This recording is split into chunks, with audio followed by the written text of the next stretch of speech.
Hi, welcome to the first video lecture of the Marxian economics.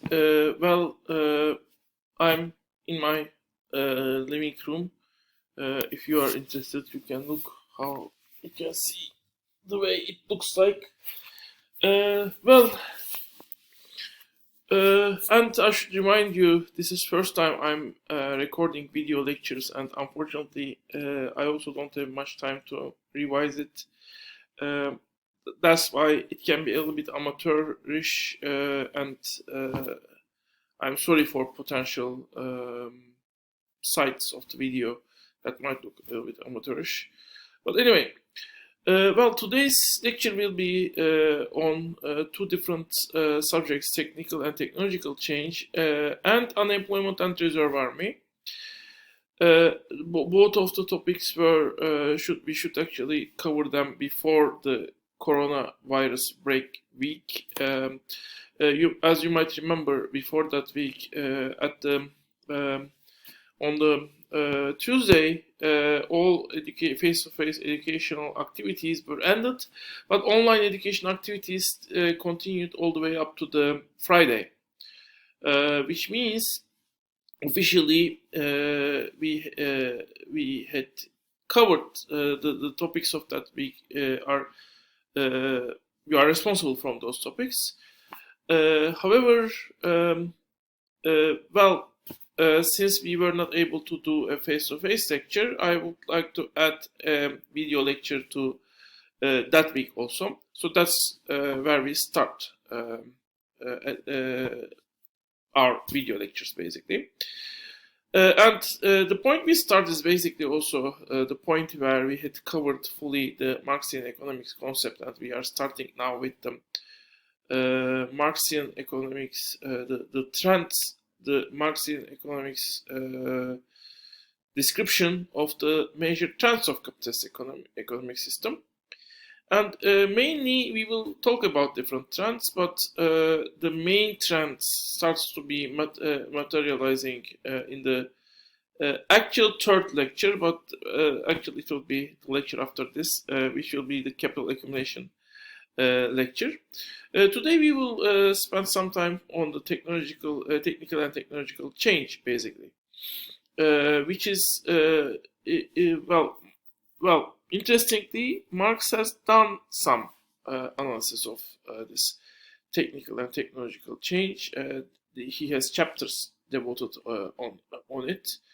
There can be, in some ways it could be thought as primitive, those analysis. However, still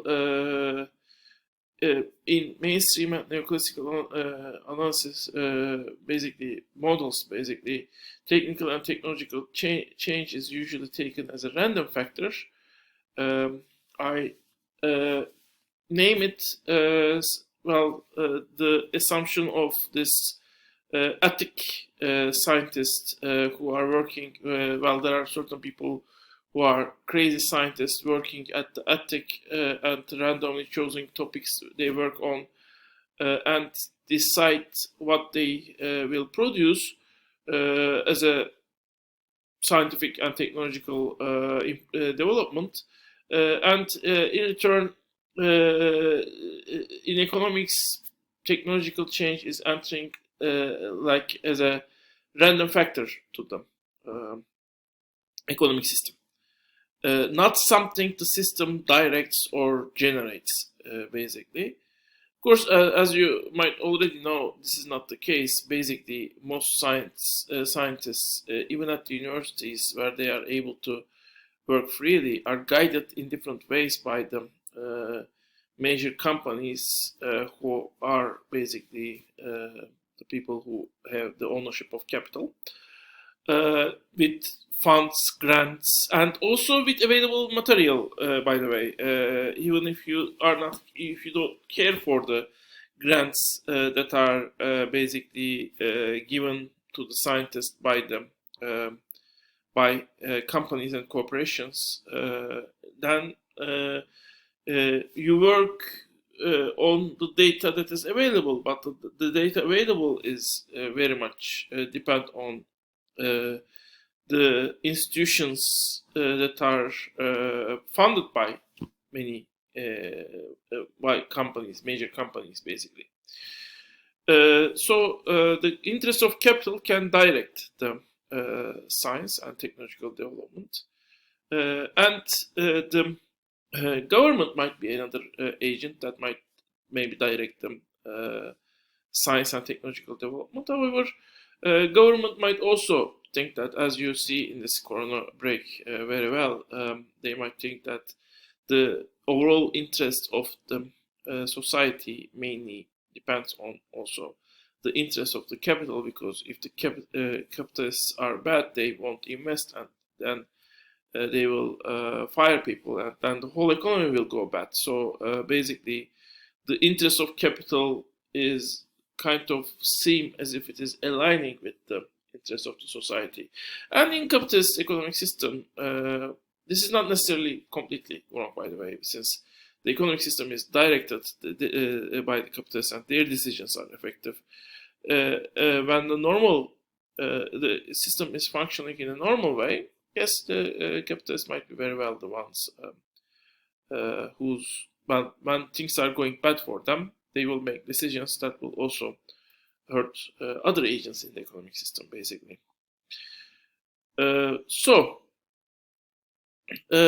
The technological change and technical change in that sense also will be directed by the needs of the capital in the system. So, how can we talk on the nature of the technological change, the way the economic system or the needs of the capital is directing technological change in the economic system? Well, before going into that, I would just make clear that two difference between technical and technological change. Technical change is basically applying a technology that is already available. Technological change is basically inventing a new technology.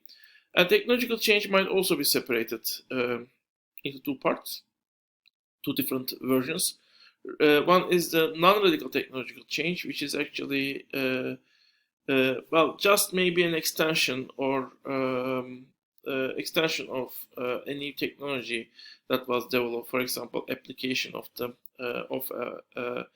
engine that is used in the transportation for the use in the factory, while the invention of that engine itself might be a more radical technological change, and in that sense, actually, non-radical and radical technological change are they are not separated by a definite line, but there can be some technological changes that are more radical. For example, building a new model of the car that maybe is more efficient might be less radical compared with having an electric car, but having a complete new transportation device might be even more radical than building an electric car, basically. However, these radical and non-radical technological change are the things that we keep in our mind, because not all technological changes, not all patterns necessarily are equal to each other, basically. There are some which are more critical than the others. What did Marx do on technological change? Marx himself, I should say that before going in detail to the Marx, we will actually look to another Marxian economist, Kondratiev, and what he has done. But basically, before starting with Kondratiev, if I basically describe Marx, Marx basically has studied first the technological change of 18th and 19th century very carefully. And from there, he has made some conclusions of the nature of the technological change. Basically, he used that to describe the effect of possible potential technological and technical change on a single company and the whole economy. Well, here basically we will do it with with the use of additional concept, which is basically the organic composition of capital. But pretty much he has described the overall nature of the process, technological change process in capitalist economy also. The way he sees it, especially.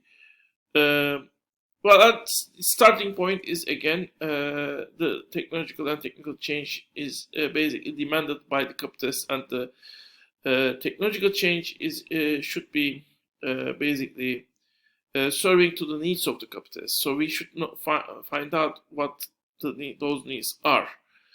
In this course, basically, we will just look potential different types of technological change and how they are likely to affect a single company and the whole economic system. But in order to see what type of technological change will actually demand it, we should go to the investments. We should basically bring more pieces of Marxian analysis together, and at least that one we will do in the capital accumulation and the investment chapter. We will discuss what type of technological change is demanded by the capitalist companies, basically. And that conclusion will be very crucial and also controversial in Marxian economics, interestingly. The way of technological change that's demanded by single companies. But here we will basically see the technical sides of the analysis, namely what is the effect of different types of technological change on them, as I said, on the company and on the economic system. So, but before going that, I would like to describe, well, let's leave this for a while, and I would like to describe basically, well, a study done by Kondratiev, which basically is describing, well, exactly at which periods and at which conditions the capitalists are more likely, well, in capitalist economy, we might be more likely to see the radical technological changes, and in which periods we are not likely to see radical technological changes, and what are the what is the process that is basically driving those radical technological changes is part of his analysis. He's an interesting person. He actually was he died in a he got a death sentence in Soviet Union. But his analysis apparently might be showing also capitalist system has the power to regenerate itself. And interestingly, he after he builds his model, he has basically he's described the entire history of the capitalism using his model. And in that sense, he's an interesting person. He's a very interesting person. And this model is an interesting model. So we will see that model. But we will see it in the second part of this video lecture. Well, I have a video program which actually can only record 15-minute long videos. So the lecture will be in different parts. So this is the end of the first part of this lecture. So see you in the second part, and let's start discussing the Kondratiev's model.